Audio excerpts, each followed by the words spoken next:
schools and looking at different programs. So I hope that today's session is really practical and is about your learners in the classroom. I've popped up my email address there, so if you have further questions, I'm really happy to answer them. So let's get straight into it. It's about practice and pedagogy and doing engaging things. So I guess I thought I'd structure the session in terms of 3 areas. Who are we teaching? And obviously I know that you're working in many different schools on Saturdays and in different contexts, and you have different learners all the way through from K, I understand, to year 6, and possibly some of you working in maybe some middle school as well. And I wanted to talk about these learners because these are our young people, and there's so much that they are gaining from you in terms of their cultural capacity, in terms of different strategies. It's such a rich experience. And then I guess I wanted to think about things we could do in the classroom, and then maybe some key questions from you. And I believe that we have some opportunity for questions and for some chat, which I will do my best while we're presenting to go through and to pause for that conversation as well. So welcome everyone. Hopefully let's start thinking about our teaching. So what I wanted to do is make this really as interactive as I can. Being online, I would really like to work with you a little bit more directly, but here we all are, and it's a great opportunity to talk about some different practices for the classroom. So I guess I have a question here, and I hope it's all right to use the chat function to think about, who are we teaching? What do these wonderful children bring to the classroom? It's so exciting to see them learn a language and also to participate in the programs. How do we engage them? How do we start those foundation concepts? And how are our students learning? So I hope this information can be helpful in terms of thinking about how we go about our practice. So, who are our community language students? You know them very well. You've worked with them every day. You work with their families as well. But it's really important to think about their strengths as learners and what they bring, because they bring with them so many different concepts, language understanding, cultural understanding, and we need to work with those strengths. So thinking about what are my learning intentions? This is a very practical step in the classroom. We want them to have some sort of outcome. We want them to be engaged. We want them to take meaning.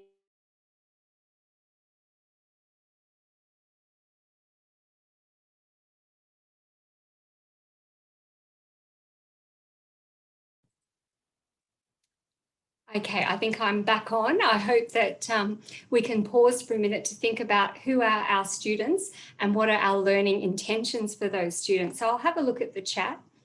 And it looks like everyone said hello, which is wonderful. But I wonder, can you tell me who you think our students are? What are the different backgrounds of the students that you're teaching in K to 6? What is your learning intention for them?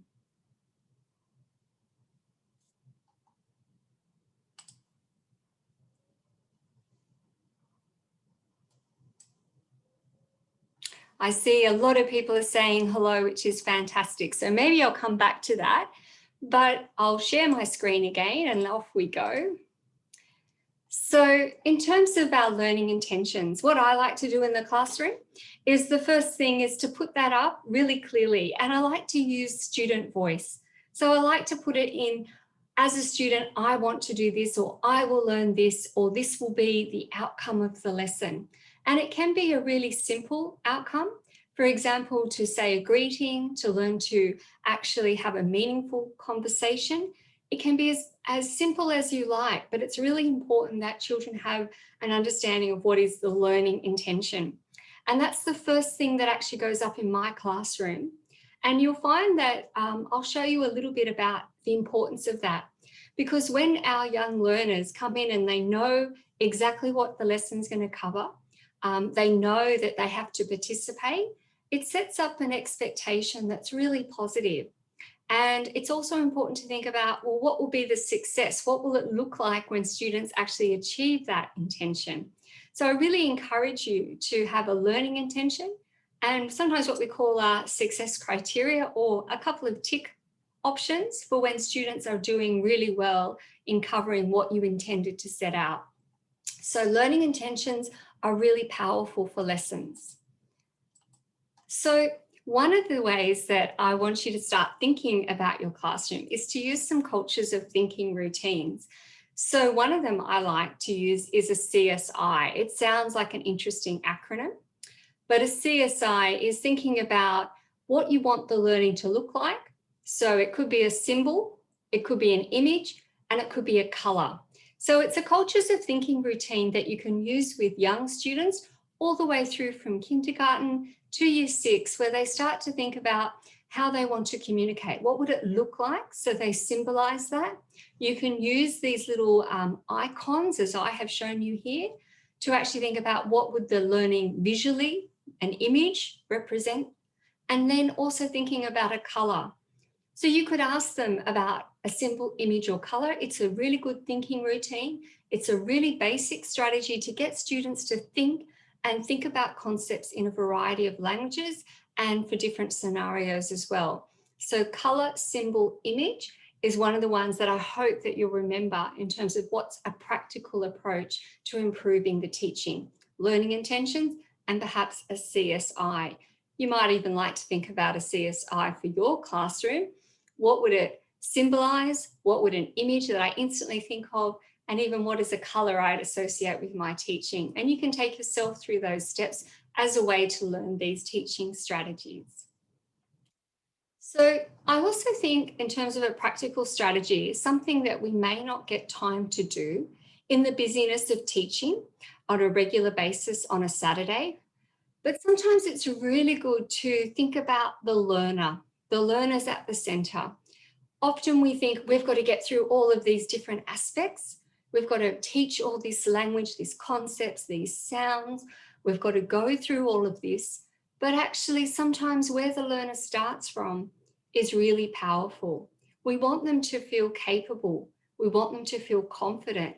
So I like to construct little learner snapshots. And in the materials that I hope you'll receive soon, I've put a little snapshot template, so a little guide, a how-to think about how you could do this for your class. So often, when you see a student every day, you get to know them over time, and it can be helpful to think about, well, what is their background? What are some of the barriers? And they may be linguistic barriers, could also be they don't have the knowledge or the understanding from home.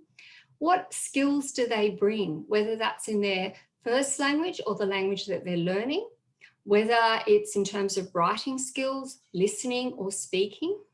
What are their interests? What would motivate them to learn about these particular topics or concepts? And how do they like to learn? Do they like to learn just through listening, the way that perhaps many of us were taught, the way that we're doing this tonight? Or do they like to learn through the visual? Do they like to learn through the practical? Can I get them engaged in conversations with their peers? Can I provide a context to help them understand?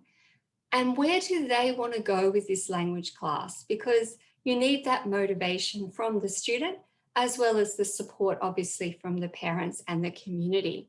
So I would encourage you, as one really practical strategy, that you construct a learner snapshot, and please feel free to use the materials that have been sent out, a bit like a little booklet to help you summarize.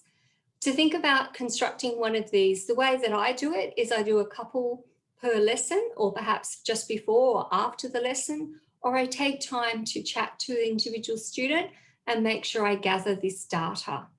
Because if you do this, combined with knowing where your lesson's heading, thinking about strategies to get them interested, if you know them as a learner, you'll find that you can make connections for them and that they can see how they have achieved, because they might have a particular goal for what they're learning and they may want to see their success.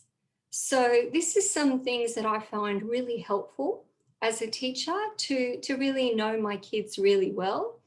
We know we do, but maybe when we put it down and we think about it, there may be some other things that we can add to that story that really helps us to get them through and for them to be successful. So learner snapshots, really practical, but really helpful Also helpful when communicating with our parents and our community to actually know the students extremely well, not just in terms of where they're up to, but all these other aspects that contribute to their well-being. It's really powerful, particularly in our K-6 age group. So you might find it helpful to think of a signature strength of a student. There's so many out there, and you could probably add to this list. It would be amazing to see all the strengths of your learners. I've put a couple down that you may not have thought about. You may think their strengths are more in writing, reading, speaking, listening, but actually some of their signature strengths will help them to be really connected learners. So, if you've got a really energetic, enthusiastic young person, then you can take that a little bit further. If you know that they're really interested in how things work, maybe that's a jumping off point. Maybe you can connect different ideas for them. So try, after you've done a learner snapshot, to think about, what is my signature strength for every student? Maybe you can talk to them about what they are good at and why they like to do certain things. I think it's something that we often forget as teachers, because we're so interested in moving through what we need to teach, that it's important to take time out to think about their strength. Now, I know this is a very practical session, but I wanted to, share with you just a little bit that may be helpful. So if teachers really know about their students and care about the learning, then that's going a long way to actually improving the quality and the students' engagement. Now, there's been a lot of research, you've probably heard a lot. I don't need to spend a lot of time on it, except to tell you what can make a massive difference to your classroom practice. So I'm going to have a bit of a breakout, and I wondered if we might stop there for a moment and have a look at some of the chat to see what aspect do you think contributes most to your students' learning. So I'll switch off the screen for a moment. I'll let you have a look at that. What aspect of your teaching contributes most? Can we go into the chat now? Wonderful. Seeing lots of different things happening here.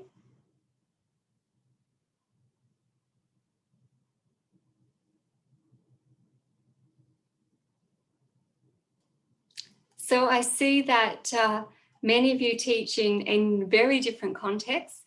Some of you are asking about how to access that learner snapshot, which is great. So I've got that in the package for you. But I'm wondering if anyone would like to add to the chat now is about what they think makes the most difference in their teaching.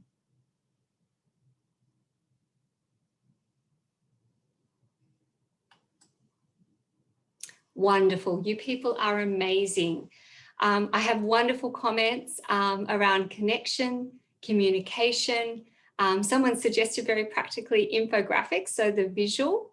Lots of comments about teaching with different visual aids, knowing the students' needs, lots of things around building relationship and learning through play, story, song, and encouraging the students.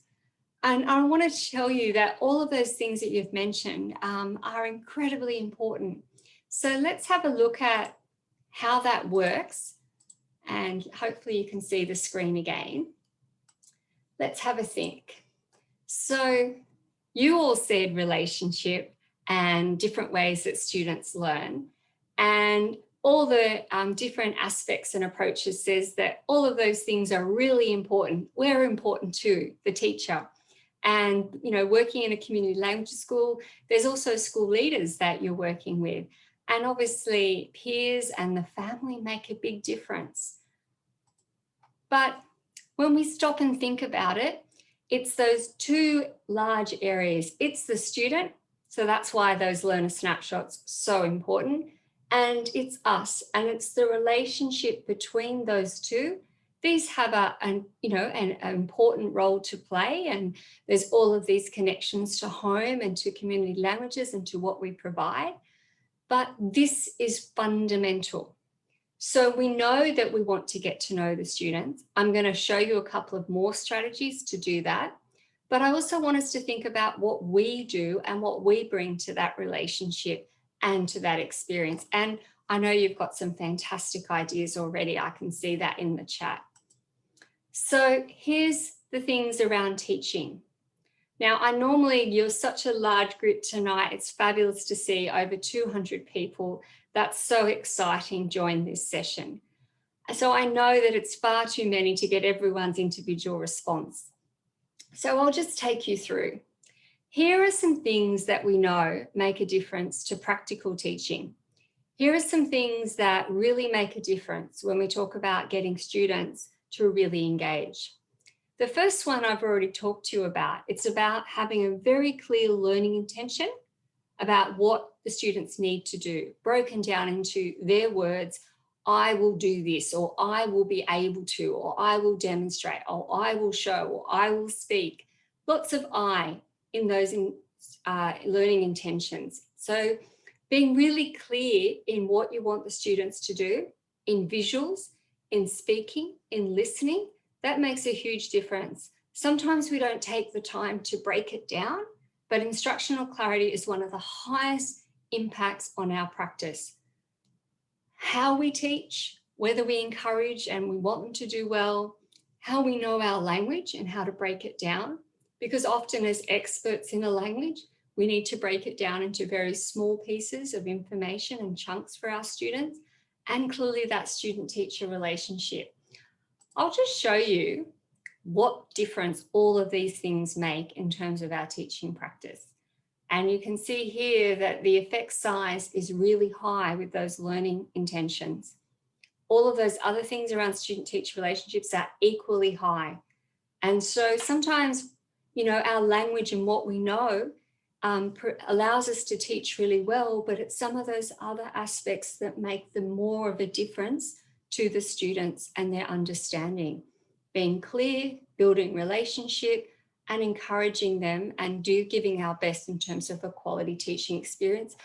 Quality teaching is based on making things relevant and meaningful for students. So let's see if we can try and do a little bit more of that with some different strategies. So teaching, you have such a big impact, and I know that you choose to do this for your students, and you choose to build that relationship, which is so important. So I'm going to move fairly quickly through to show you the other things that help. So you're thinking about strategies. Well, strategies come from all of these things. They come from encouraging, recognizing where students are different and maybe working together. They come from building that understanding and generally trying to build connections to what they believe, to the learners, and adapting to differences. These are the most important things. So let's have a think about our classroom. If your classroom is more like the one that's traditional, you might, for example, give a lot of instruction. It's probably similar to this, which is not always great for our young learners. And you may have things that drive what's happening, so pre-written materials. But sometimes what we need to do is change that. We need to really build in all of these things around our student, around different learning profiles, around creating new texts and new meaning. So we want an engaged classroom. It can look quite different to the way that we were taught and the way that we might prefer to learn. But it's really important, because remembering that your students are coming from, different classrooms throughout the week where these types of activities are occurring, where they are actually getting to see different perspectives. So you need to encourage and build on that. And I know you're already doing many of those approaches, particularly when you engage in song and play, visuals and infographics. But don't forget those learner snapshots or profiles. So what is the best approach? Well, I've broken it down into lots of coloured boxes here, and I'll give you a quick run through of these teaching strategies. So if you can get students to identify what's similar and what's different. So you can do that visually. You can have them look at their first language, second language, third language. You can actually get them to identify what is similar and what is different. That could be in terms of the way language is structured, sentence construction, phonics, the alphabet, different meanings or vocabulary. Difference and similarity, we know, triggers high-level critical thinking. It's going to stick with them. It's a really useful way for young people to start to understand how to build from what they know and to recognize something that's unique and something that's the same. Because they're going to be using whichever language they speak at home as the building block to further learning, then we need to draw that connection. A simple visual or infographic showing similar, different, or for young people, what's same and what's different, same or different, just use very simple terms, is a very powerful strategy. It doesn't require a huge amount of technology. It can be done with a pen or paper, with a visual, with a whiteboard marker from the student or from you going through this. One of the most powerful teaching strategies is around that, which is contrast and compare.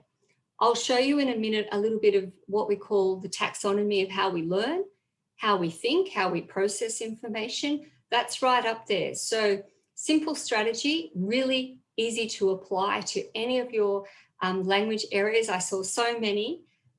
What's the same and what's different? The other thing is that students, even young students, can need to actually get something into their heads and actually be able to, if you like, process it, actually think it through. We know that when students speak, it embeds. When they write it, it also embeds, because each time they have to bring it back to the present. So if you get students to make notes, and those notes can be visual, so brainstorming is a really powerful strategy, especially for young children, to actually get them to take things in. If your class is all speaking and all listening, the opportunities for them to actually memorize and bring it from short-term to long-term memory and then back again in a cycle are reduced. So getting students to write, to make their own notes sometimes, or giving them time to do that, or in visuals, a brainstorm, is really powerful. I know that homework's a little bit different, but sometimes it's really important that students who don't see you for a whole week have the opportunity to practice. So I don't think I'm telling anybody anything new, but it is really important, because what it means is that students develop fluency. So fluency in a language, as you know, is so important. It's the practice. And that practice can be, verbal at home, or it could be another form. But actually, it's a proven strategy that works. The other thing is group work, cooperative learning, this one here. Do you allow your students to work together to solve things using visuals, perhaps using different words or a mind map? That can be really powerful. So group learning is much better than students learning on their own or practicing on their own. The other thing that comes down to, again, these ones here, which we've already talked about, learning intentions, success criteria, and also getting students to think through what the answer will be, giving them opportunities to puzzle and to reason. These are all important, but only when you recognize their achievement, which I know you do, and praise them. And that can even be through other gestures and symbols, not always the verbal. So these are things that really work, that can add value to your practice. So effective teaching. Have you thought about how the students come in? Have you thought about things to do with where they're sitting and the types of opportunities that you have to engage with them? These can really help you to develop that high-level engaged classroom. So here's another way to think about it. The learning intention, the success criteria, a positive experience, and then lots of resources that students can engage with. They need time to experiment, and it will take different learners different times, which I'm sure you're aware of. So I like to also have some practical strategies to encourage that cooperative and engaged learning. One of them I like to use is called 4 corners. It works really well. I normally set up the classroom into 4 different spaces. I may use coloured placemats or signs, visual symbols, again, they're really powerful. And I may ask students to think about different statements or about what they know. So it could be to do with how much I know or how much I'm confident with, or it could be different statements about what they're learning. And I ask them to move to different positions around the room to tell me whether they feel confident, strongly agree, or strongly confident, or perhaps they're not sure, or perhaps they disagree or they don't feel confident. So I can set up a different scale. What it does as a powerful practical strategy is it gets them to communicate. Because the whole class is often moving around the room or perhaps from table to table, then they feel engaged, they feel included. It also is very much a movement around the room, so it's quite kinesthetic, also combining language skills. For the students who go to the not sure or not now or not ready yet, sometimes I prompt them, let's listen to different points of view or different conversations. And now I'd like you to make another decision and see whether you'd like to move to a different corner of the room. It's quite a practical strategy again. It doesn't rely on any technology. What it does is it allows students to think, to reason, to give answers, and it's often a game motivated strategy. So if your students like games, this is one that you can do with the whole class that builds cooperative learning. And all it takes is 4 corners of the room and you to guide that question or that approach, or getting them to think about how confident they are. So 4 corners, I hope that's a practical one that everyone can use, regardless of which particular language or year that you're teaching or stage. Obviously, when they get a little bit older into years 5 and 6, they find that this is very powerful for them because they're at that point where they're also starting to communicate and give their opinions and perspectives. So you can challenge that with some different types of questions as well. So the other strategy that I like to use comes from a little bit of inquiry. So sometimes we tell the students what they're going to do and when they're going to achieve it.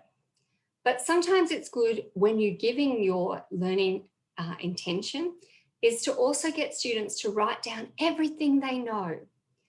So it's sometimes called a KWHL, that's a fancy name. I think it's much simpler just to remember this basic strategy. What do I know? So what I know now, or what do I know? And then where do I want to go? So where do I want to be, or what are the questions, or what are the things I want to find out? What are the words or the meanings?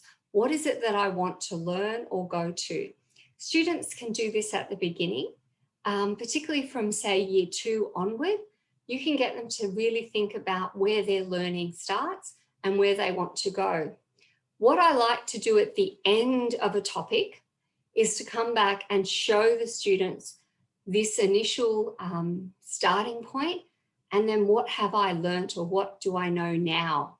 That's really powerful. And that's also really powerful to talk to parents about what they started with, where they headed, and then what it looked like at the end. It's actually a form of assessment. It's really straightforward to do. And you can see here, it can be done very simply with every student or even as a classroom activity. So what do I know and where do I want to go is a great way to build that success for your learners. Very interesting, straightforward strategy that I know you'll be able to use in the classroom. So I guess these are the key ideas that we wanted to focus on. We wanted to focus on knowing your learner and the importance of doing that, creating that very positive classroom environment, and thinking about some tools and strategies that you will be able to engage students with. And it's also important to reflect on your practice as well. What worked, what didn't work, and why, and to share some of those strategies as well. So these are the key ideas that really help us to connect. And I know we've looked at a couple of different strategies, and I know that you'll remember some of them, such as CSI, such as the learning intentions, thinking also about the different approaches that we can get students to think about, some verbals, for example, like the 4-corner activity. But I want you to think about who are your learners and where they intend to go. So what I thought we might do now is, because you've been listening to me talk for over half an hour or just over, is I thought we might have some questions and answers as well in terms of other strategies and approaches that may be helpful. So I'll stop share just for a moment to see that everyone can share some of those ideas.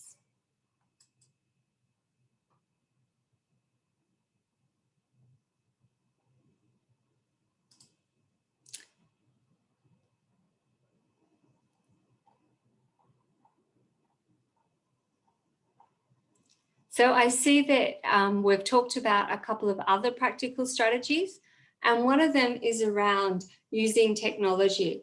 So actually, it's quite good to use game-based approaches. For example, things like Kahoots, which I see someone has mentioned.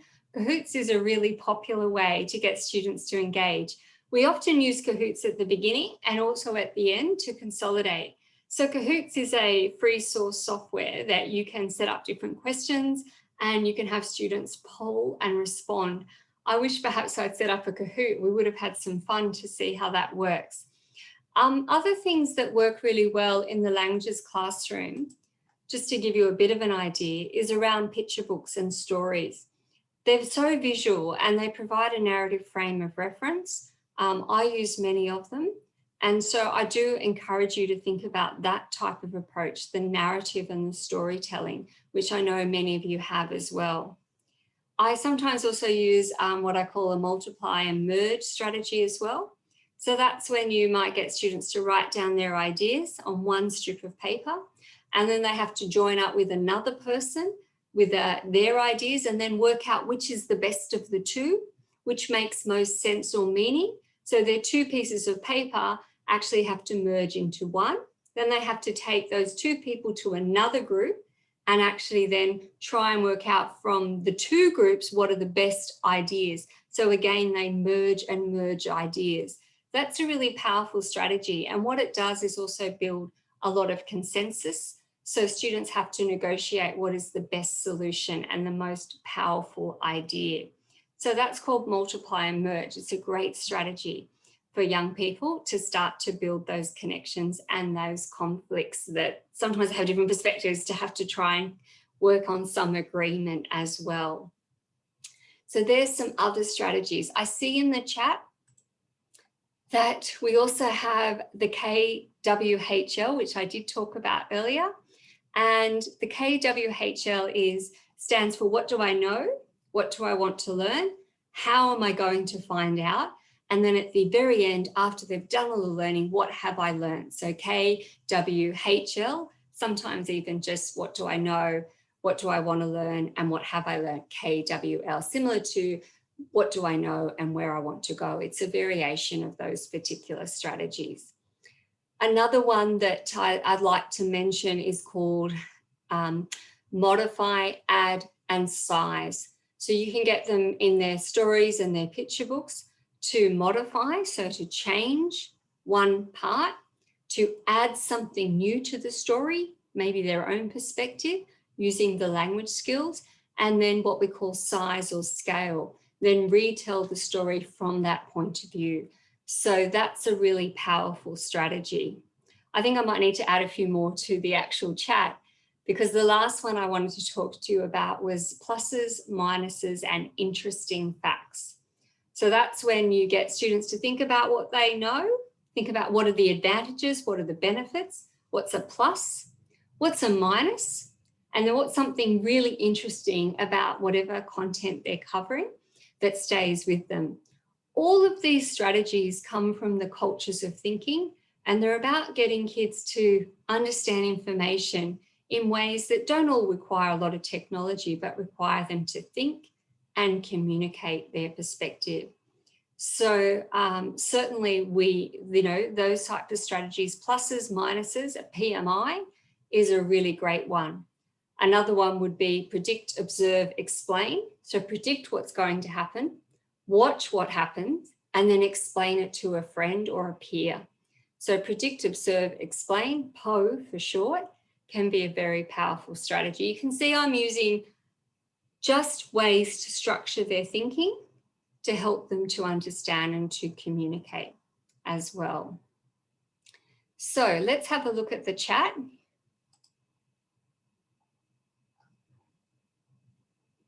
And I can see here that people are using picture dictionary as well as using a whole range of different role plays and flashcard strategies. Certainly there's lots of things related to this that you can use with very young learners all the way through. So I think we've covered already quite a lot of different approaches. So I think we might now open it up. I'll just share my screen because I want us to share our discussion. I probably left more than enough time for this. So I might ask if David, if you could facilitate with me some of the discussion that people might want to bring to this particular session. And I'll stop the share so that can happen.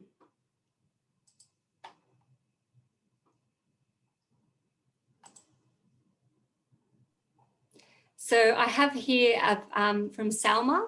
Welcome, Salma. I have here that you want to know a little bit more about the positive classroom. And I have also someone who wants to find out a little bit more about some different approaches that you can connect with students. So in terms of a positive classroom, it starts with obviously making sure you know who your learners are. So as I said earlier, one thing is to make sure that you have a really good understanding of every child. So I do what we call a little bit of a conference session. So whether that's while the class is doing a particular activity, I might work with 1 or 2 children, depending upon the age. So if you've got very young learners, obviously you need to take a few minutes to do this. If you've got some older learners, sometimes you can get them to help you fill out some of those learner snapshots as well. But I actually work through the class and actually ask them some different questions. So I'm sort of doing a little bit of a pre-assessment to work out what they can and cannot do. And I actually record that. So I collect a little bit of information. That's part of that learner snapshot. And then I move from that to build up topics and interests, and I update that. So every 3 or 4 weeks, depending on how many students I might spend a few minutes with each lesson, I would then go back and build on that learner snapshot. So sometimes I create a whole space, a Google Doc or a page, or a booklet, even a portfolio on each student, and I jot things down about that learner snapshot. Sometimes the older children in year 5 and year 6 can help to co-create that learner snapshot. They can add things to the portfolio. I often then use that with parents to get them to showcase their work and to show what they've achieved and what they've learned. So knowing your students, that builds a positive relationship, can also be a form of assessment that's really regarded very highly in terms of making the teaching stronger. So certainly that's a really helpful thing to think about, the building of a positive classroom. Okay, let's see what else we have in the chat and some conversations or just questions that people wanted to ask. So we have a question here about how can we engage with technology? Technology is really powerful for kids. Often they start to use technology before more traditional media. So things that I like to use are things like a Wordle. A Wordle is really powerful.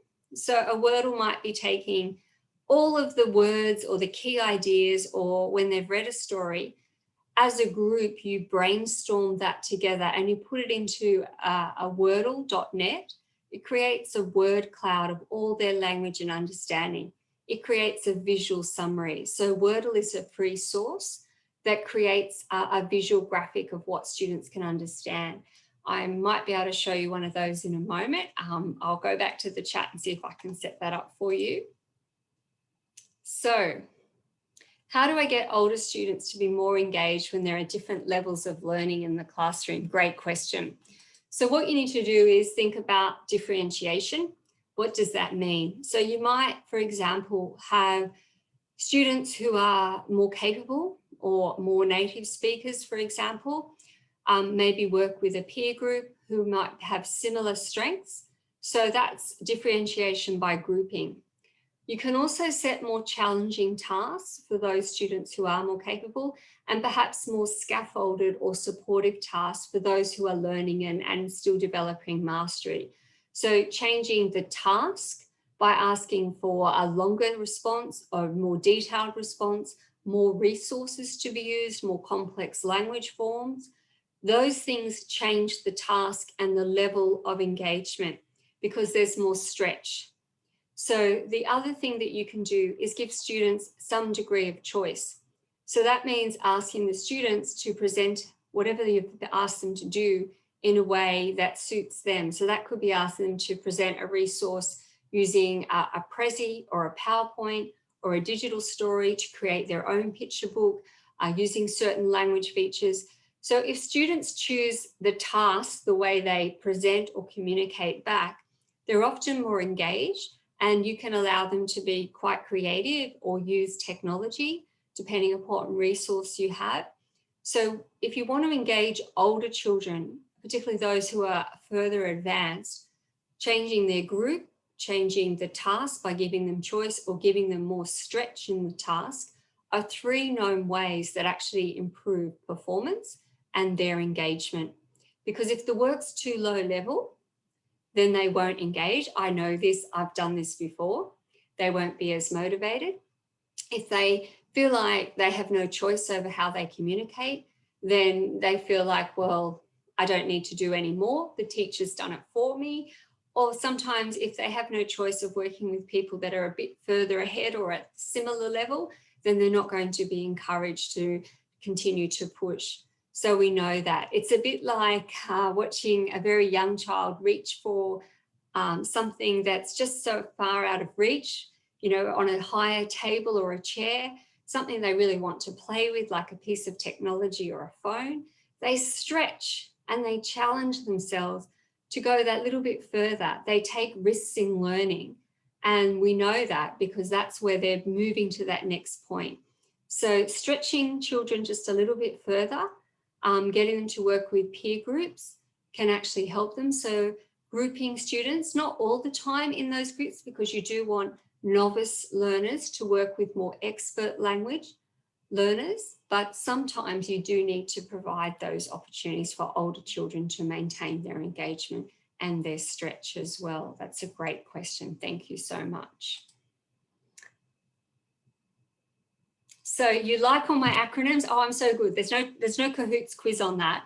But you'd like me to put them in the chat? I'll do that for you now. I'll type them all in because there's so many, and many of them are in your booklet as well. So I really do encourage you to use very straightforward, clear strategies that you can use over and over. And what you'll find with these strategies is it's not like you have to do it once and forget it. What we know is that children actually, if they start to learn like this, if they start to think about identifying, you know, similarities and differences, if they start thinking pluses, minuses, interesting facts, you're actually teaching them to think in the language. So that's high level, and that's when they are able to develop that fluency. So you can reuse these same strategies because students often enjoy it and they will get better at using them. So I'll type in a couple of them. So we've got the KWL and we've got the POE and the PMI. So there's quite a few of them. We've got the maths as well. I'll add them in. So how do you improve classroom management? That's a really good question.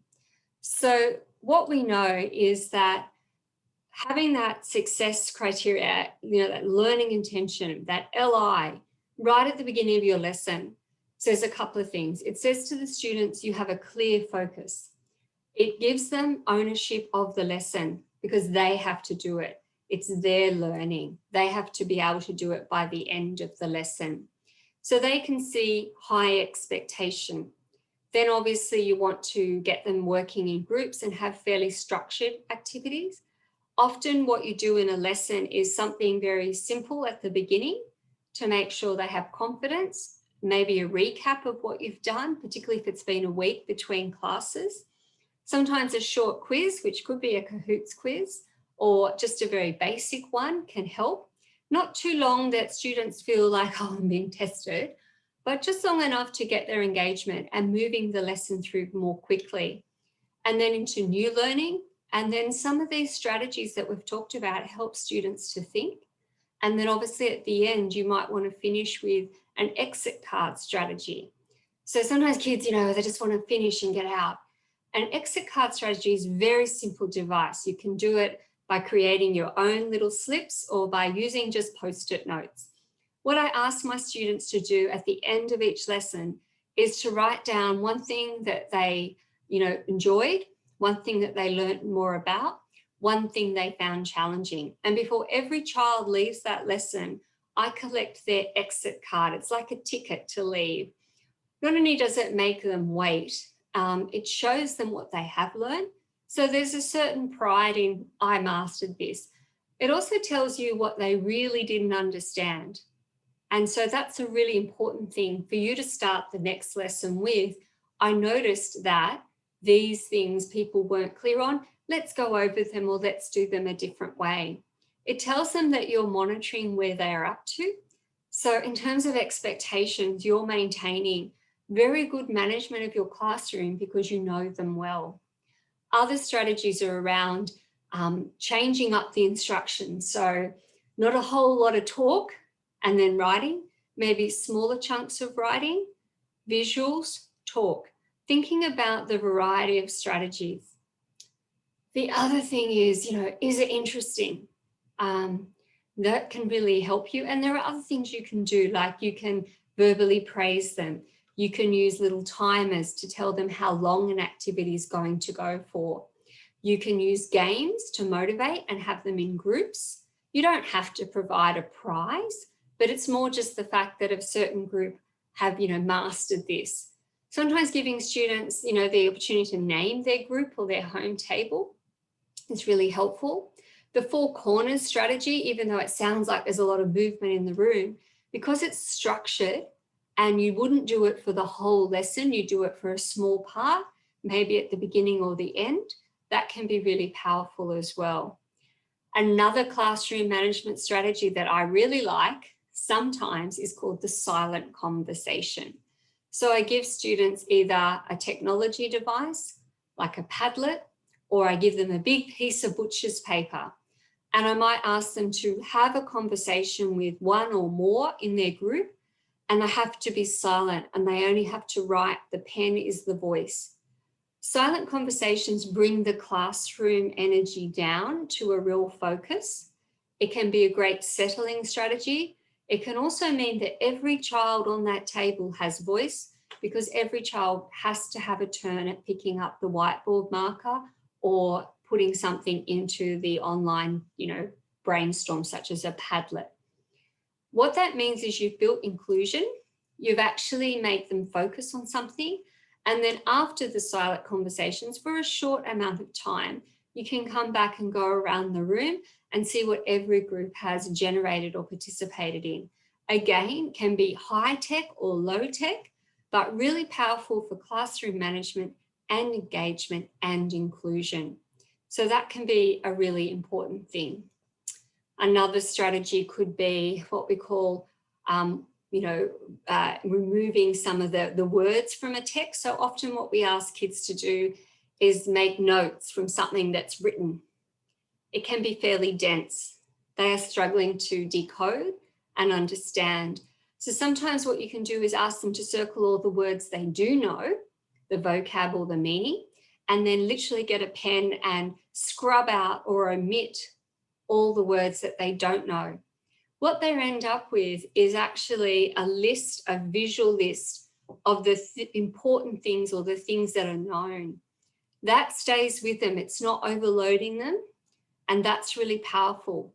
So if you want to try a different approach to summarizing or writing things down, sometimes give them a text, identify what you do know, circle that, scrub out everything else, get a pen and cross it out. So all that remains is what is known, and then you can build on that and you'll start to see that they develop their understanding.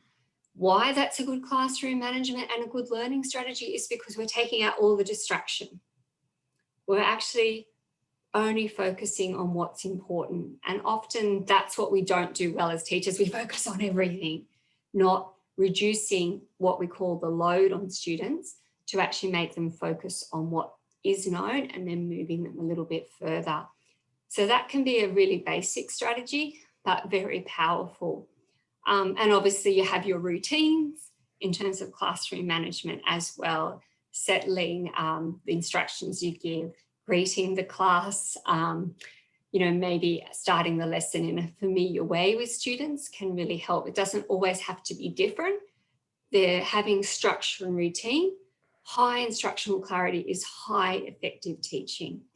Okay, so let's see what else we have in the chat, because I think we just have a few minutes left.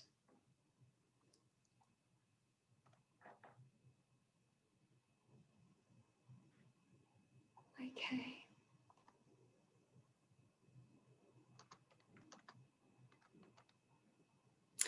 There's a question here about how we use writing strategies when students are learning a scripted language they cannot yet write. Maybe they can only speak in.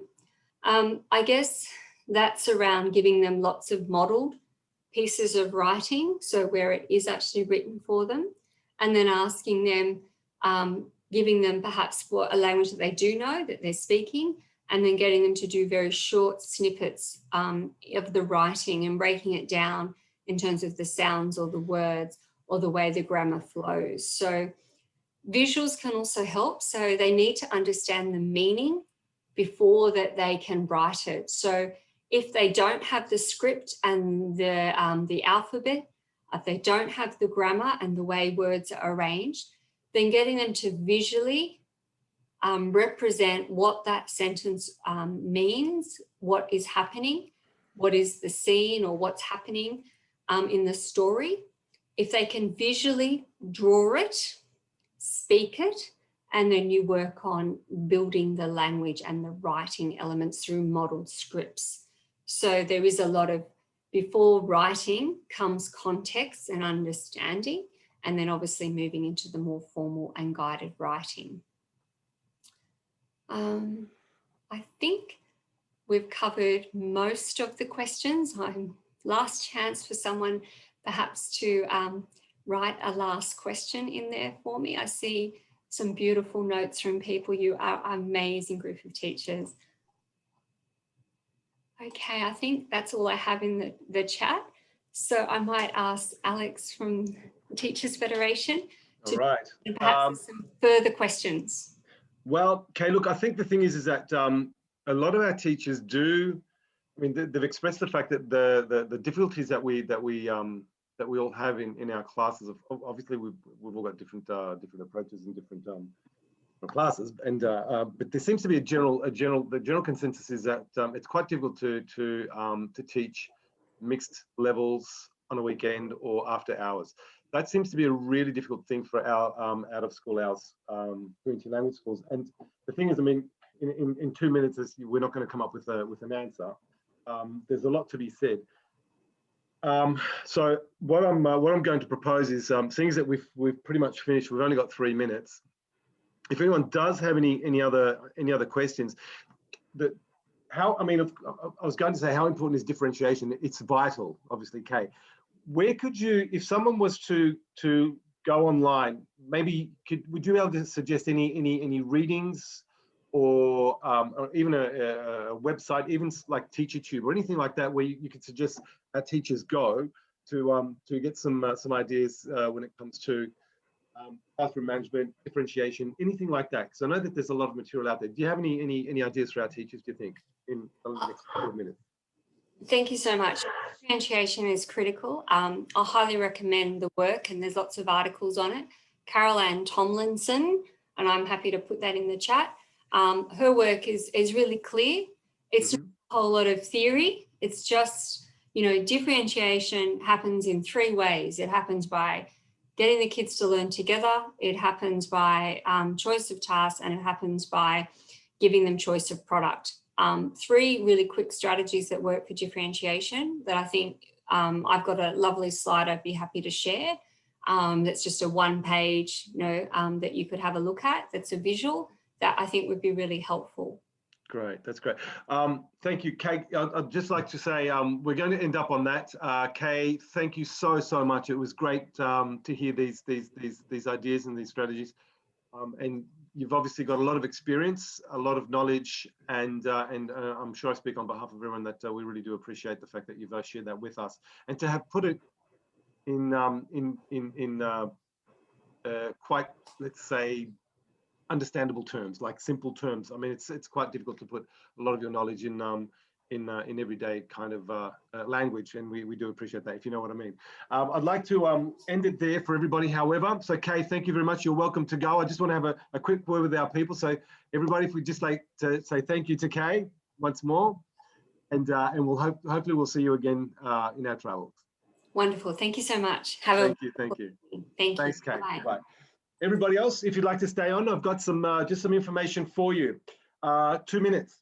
Well, not even 1 minute. Next week, I'm going to just quickly share with you what's happening next week. So have a look at this file, please, everybody. Okay,